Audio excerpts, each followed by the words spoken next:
This is the second part of the video, The Rise of Nationalism in Europe. ये first chapter है class 10th की history का.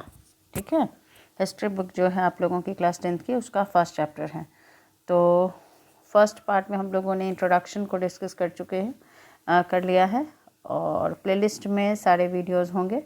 आपको अगर देखना हो तो एक साथ वहाँ पे जाके देख लोगे. ठीक है, तो अभी तो फ़िलहाल ये सेकेंड पार्ट है. इसमें हम लोग डिस्कस करेंगे the French Revolution and the idea of the nation. It means इसमें हम ये पढ़ेंगे कि French Revolution और idea of the nations, how both of them are related to each other. Okay, देखो here it is being said, the first clear expression of nationalism came with the French Revolution in 1789. The whole world know this. Okay, सारी दुनिया ये जानती है, knows this, कि nationalism का जो clear expression था वह किसके साथ आया था? फ्रेंच रेवोल्यूशन के साथ. और फ्रेंच रेवोल्यूशन कब हुआ था? 1789 में. अब देखो ये बोर्ड एग्ज़ाम्स में या फिर T1 में ऐसे क्वेश्चंस को बहुत तरह से ट्विस्ट करके पूछा जाएगा. तो अगर आप लाइन बाय लाइन पढ़े हुए अच्छे से तो जवाब दे पाओगे. तो आया 1789 में. France as you know, France जैसा कि हम सब लोग जानते हैं, France as you would remember was a full fledged territorial state in 1789. It was a territorial state. It was not a nation state. Okay, under the rule of absolute monarch. और उस समय वहाँ का कौन था? Absolute monarch था.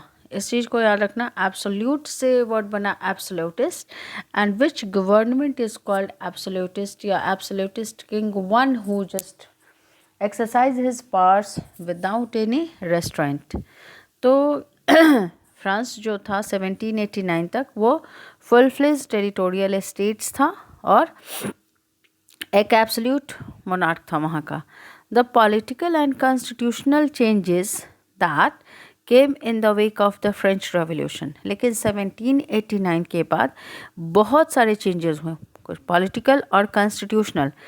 Political में देखो क्या चीज़ हुआ, मोनार्कियल फॉर्म ऑफ गवर्नमेंट से क्या आया. पहले तो एब्सोल्यूटिस्ट फॉर्म ऑफ गवर्नमेंट थे. ठीक है, और एब्सोल्यूटिस्ट फॉर्म ऑफ गवर्नमेंट किसके लिए यूज़ करते हैं? मोनार्कियल फॉर्म ऑफ गवर्नमेंट के लिए, जो कि सेंट्रलाइज्ड, मिलिटराइज्ड और रिप्रेसिव होती है.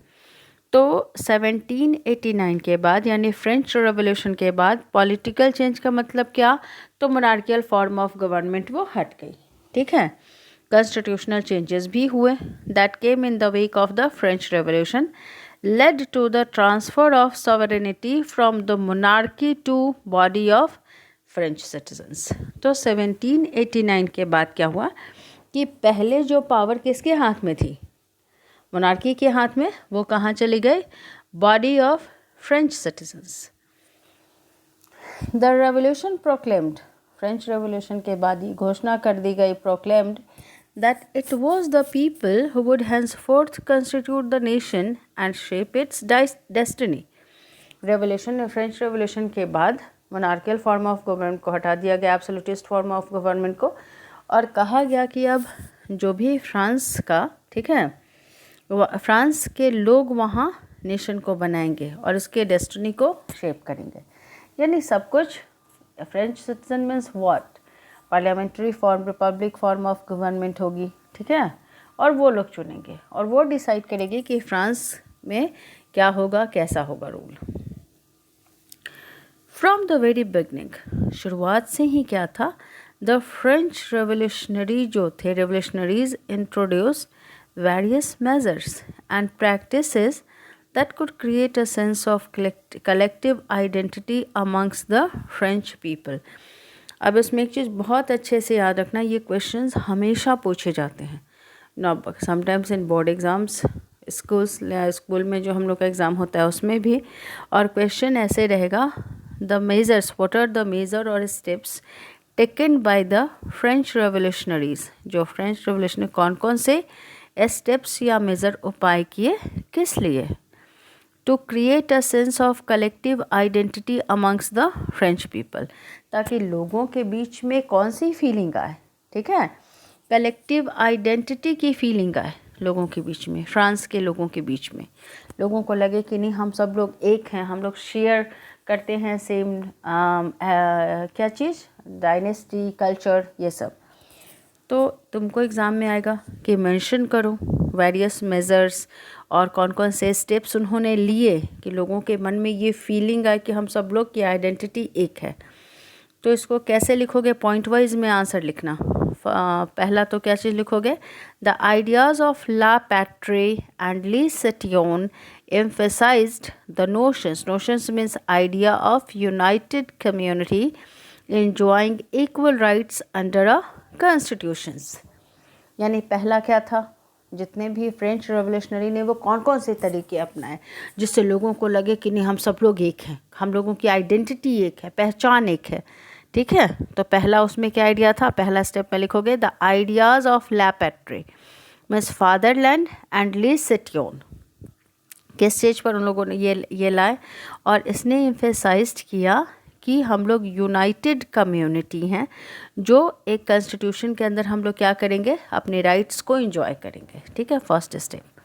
तुम आंसर में सिर्फ इतना भी लिख सकते हो, the ideas of la patrie and le citoyen was introduced. Okay, emphasized क्या ला सकते हो, अ न्यू फ्रेंच फ्लैग, एक नया फ्रेंच फ्लैग आया। अर्लियर इट वॉज, देखो पहले जो था एब्सोल्यूटिस्ट फॉर्म ऑफ गवर्नमेंट जो थी उसका फ्लैग था रॉयल स्टैंडर्ड, उसको रिप्लेस करके क्या लाया गया, नया French flag try colour. Second step में ये हो गया। Third state, the state general was elected, यहाँ पे MCQ से भी क्वेश्चन बन सकता है। द स्टेट जनरल जो था उसको किसने चुना, by the body of active citizens, और एक्टिव सिटीजन्स किसको रेफर किया जाता था, one who has right to vote.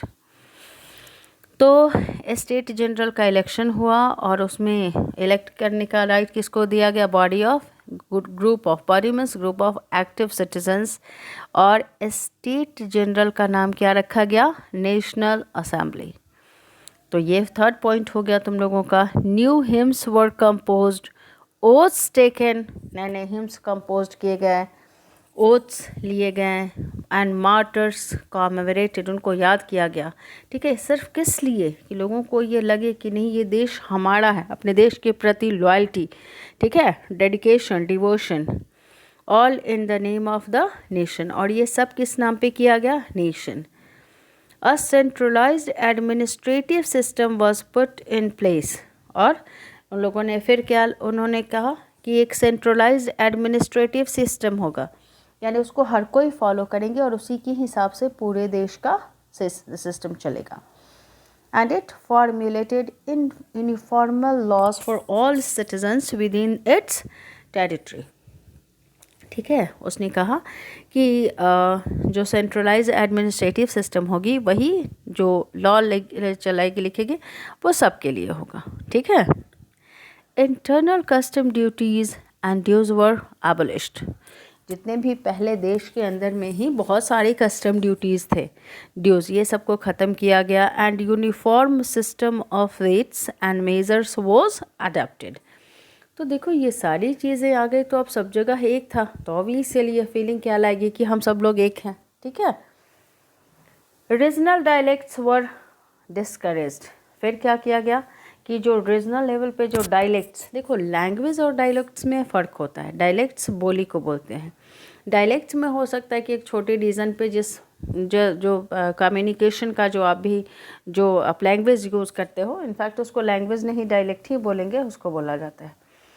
तो उसको कहा डिस्करेज किया गया और कहा सब लोगों को कि सब जगह कौन सी भाषा की यूज़ होगी, French, as it was spoken and written in Paris, क्योंकि यही भाषा बोली जाती थी। Became the common language of the nation, nation का कॉमन लैंग्वेज हो गया। तो देखो इस पूरे पैराग्राफ में ये दिया हुआ है और ये तुम्हारा क्वेश्चन बनेगा कि देखो किसी भी नेशन स्टेट्स, मतलब तुम ये नेशन इमर्ज होता है तो सबसे पहले वहाँ के लोग कब डेडिकेटेड और डिवोटेड होंगे, जब सब लोगों के अंदर ये फीलिंग आएगी कि ये मेरा देश है। ठीक है, और ये कब आएगा, डेडिकेशन कब आएगा, जब सब लोगों को लगेगा कि हम सब एक हैं। ठीक है, तो फ्रेंच रेवोल्यूशनरीज़ ने पहले ये काम किया। ठीक है, यूनाइट करने का काम किया लोगों को।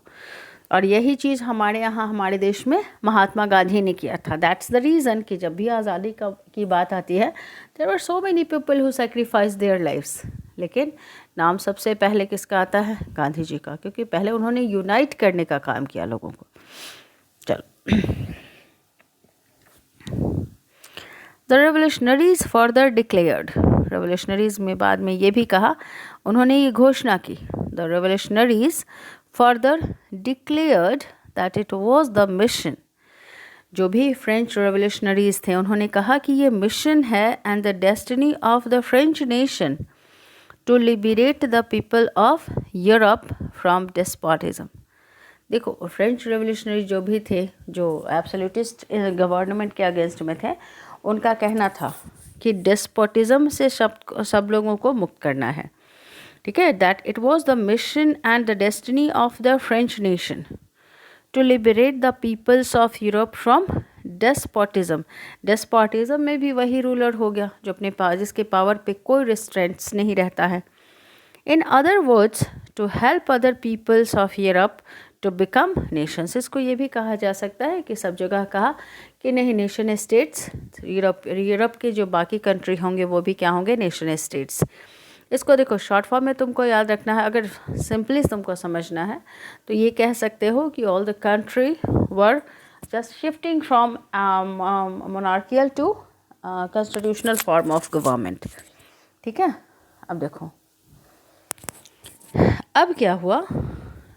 When the news of the events, जब इस घटना की मतलब इस इवेंट्स ये खबर पहुंची न्यूज़ की in France, when the news of the events in France, France में जो भी घटनाएं हो रही थी, जो भी इवेंट्स हो रहे थे, ठीक है, जब ये दूसरी जगहों पे पहुंचा, when the news of the events in France reached the different cities of Europe, Europe के दूसरे शहरों में पहुंचा, students and other members of educated middle classes, तो जो स्टूडेंट्स थे और दूसरे मेंबर्स जो थे एडुकेटेड मिडिल क्लासेस के, began setting up Jacobin clubs. So minded, एक और तुम्हारा क्वेश्चन बन गया, who just started Jacobin clubs. तो यहाँ पे लिखोगे students and other members of educated middle classes.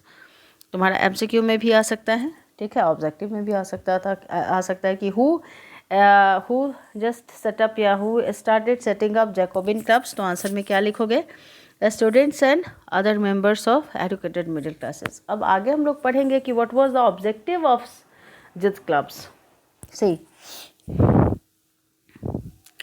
their activities and campaigns prepared the way for the French armies which moved into Holland। इनका activity, there activities and campaigns prepare the way, यानी जो भी students थे और ये members of educated middle classes थे, इन्होंने Jacobian clubs को सेटअप किया। और इनकी एक्टिविटीज़ और कैंपेन्स का क्या, इनका एक्टिविटीज़ क्या था? ठीक है, तो और कैंपेनिंग की किस लिए? For the French armies which moved into Holland. उन्होंने रास्ता तैयार किया कि फ्रेंच आर्मीज़ दूसरी जगह भी जाएं, like Holland, Belgium, Switzerland and much of Italy in the 1790s. With the outbreak of the Revolutionary Wars, outbreak यानी जैसे ही शुरुआत हुई, outbreak यानी शुरुआत हुई Revolutionary Wars की, the French armies began to carry the idea of nationalism abroad। तो revolutionary, French revolutionaries जो थे, नेशनलिज्म की आइडिया दूसरी जगह भी ले जाने लगे। ऑब्वियसली सब जगह ये न्यूज़ फैलने लगी, स्प्रेड होने लगी। यहाँ पे आपका पिक्चर दिया हुआ देख लो, आइसलैंड, डेनमार्क, अटलांटिक सी हो गया, Norway, Sweden. So next France आपका है, यहाँ पे you can see France, Switzerland, Spain.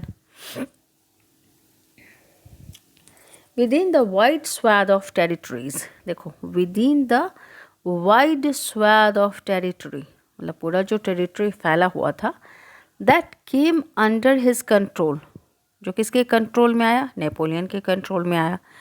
Napoleon set about introducing many of the reforms. अब यहाँ पे here it is being said कि देखो, नेपोलियन के कंट्रोल में जो भी एरिया आया, यहाँ तक हम लोगों ने क्या देखा? French armies began to carry the idea of nationalism abroad. Wait, यहाँ पर देख लो,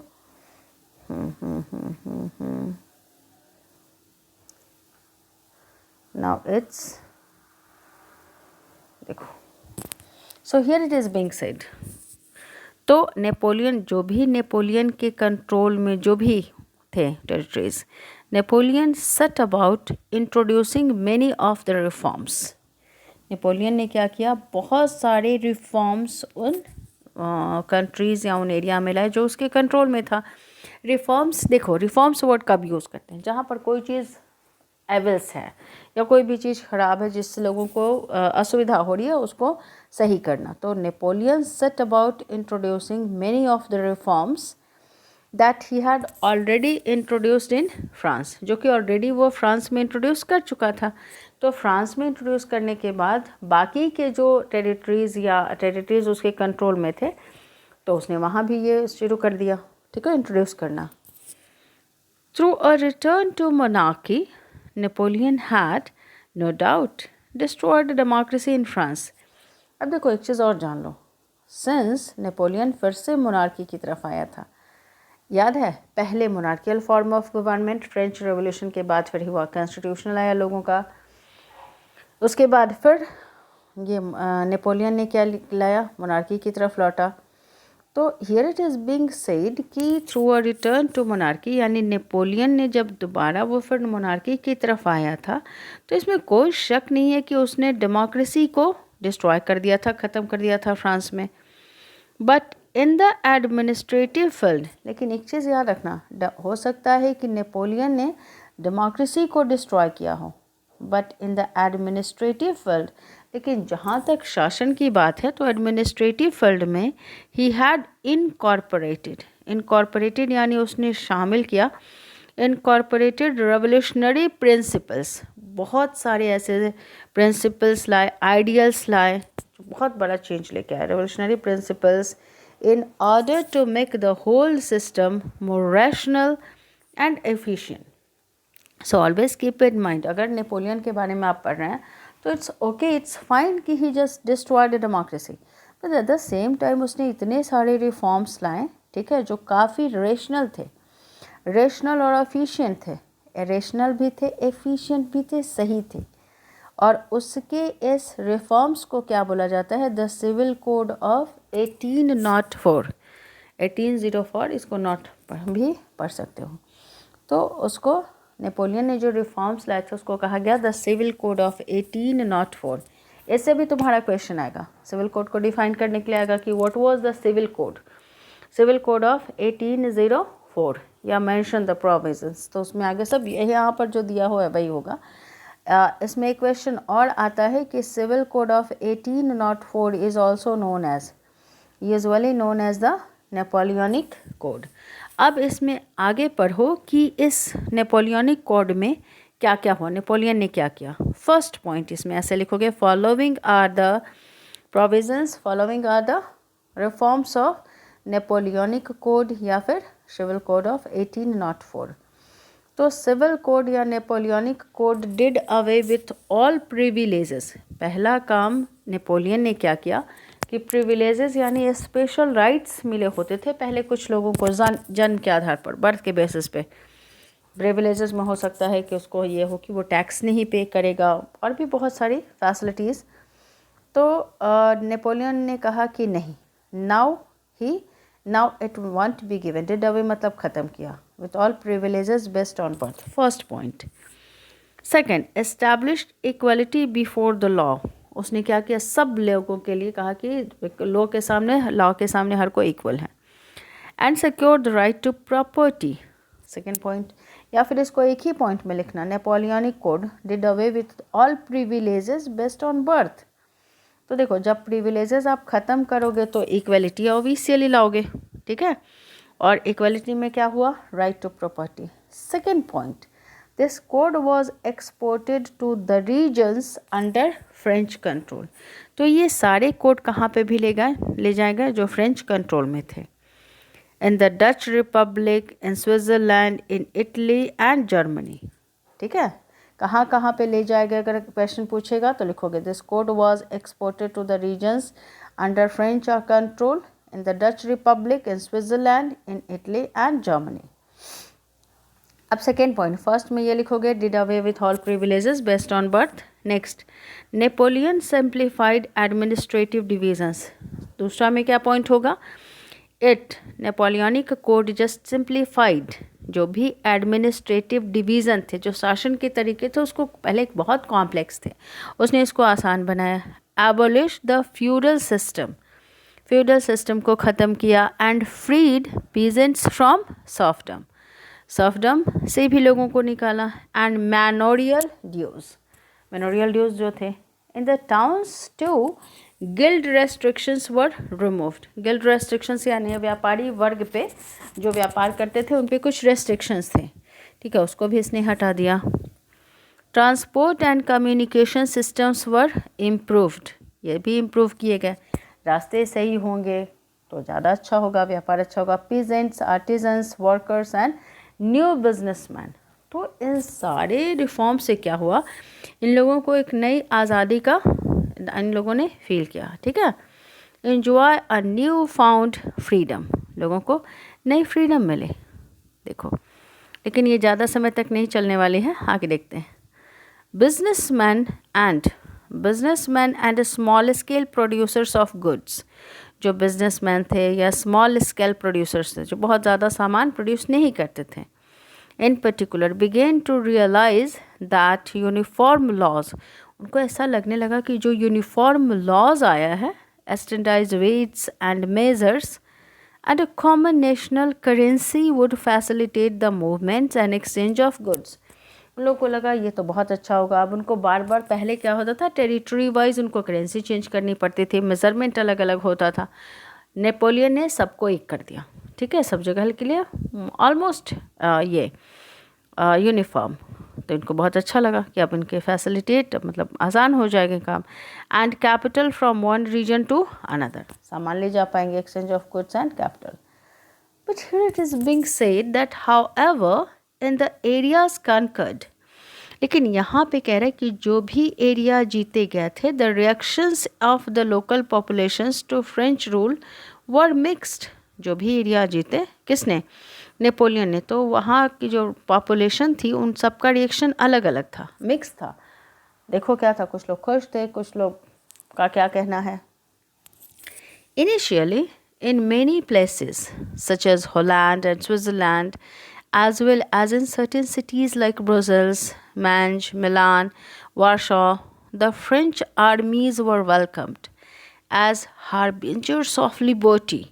शुरू में फ्रेंच आर्मी जहाँ भी जाते थे लोग उनको वेलकम करते थे, ठीक है, लगता था कि वो तो आज़ादी के दूत बन के आए हैं सब लोगों के लिए। But the initial enthusiasm, but here it is being said कि शुरू का जो उत्साह था, इनिशियल एंथुसियाज्म यानी शुरू का उत्साह जो था, soon turned to hostility, लेकिन बाद में ये hostility यानी एनिमिटी में बदल गई। As it became clear, क्योंकि लोगों को ये क्लियर हो गया that the new administrative arrangements, कि नए जो एडमिनिस्ट्रेटिव अरेंजमेंट्स थे did not go hand in hand with political freedom. उनका कहना था कि जो नया एडमिनिस्ट्रेटिव सिस्टम आया था वो मेल नहीं खाता था, पॉलिटिकल फ्रीडम लोगों को नहीं देता था। इंक्रीज्ड टैक्सेशन बढ़ी, सेंसरशिप बहुत चीज़ पर लग गया। Forced conscription in the French armies, अब देखो फ्रांस आर्मीज़ में लोगों को ज़बरदस्ती फोर्सफुली भर्ती किया जाने लगा। Required to conquer the rest of Europe, because Napoleon was so ambitious, वो पूरे यूरोप को जीतना चाहता था, और इसके लिए obviously he required a big and powerful strong army. और इसके लिए लोगों के क्या करा, he just started recruiting people forcefully. तो ये सारी चीज़ें जो हुई, तो शुरुआत के जो नेपोलियन ने जो भी रिफॉर्म किए थे, अब लोगों को क्या लगने लगा, all seemed to outweigh the advantages of the administrative changes. पहले जितने भी एडमिनिस्ट्रेटिव चेंजेस हुए थे सबको आउटवे होने लगा। आउटवे मतलब आपको लगने लगा कि पहले जो था और अभी जो नेपोलियन लोगों के साथ कर रहा था, तो इन लोगों को लगा क्या कि ये तो मतलब ये आउटवे मतलब उसका इम्पोर्टेंस ख़त्म हो गया रिफॉर्म्स का। अब लोग क्या करने लगे, नेपोलियन को लाइक नहीं करने लगे, ठीक है। नेक्स्ट वीडियो में हम लोग देखेंगे the making of nationalism in Europe, okay.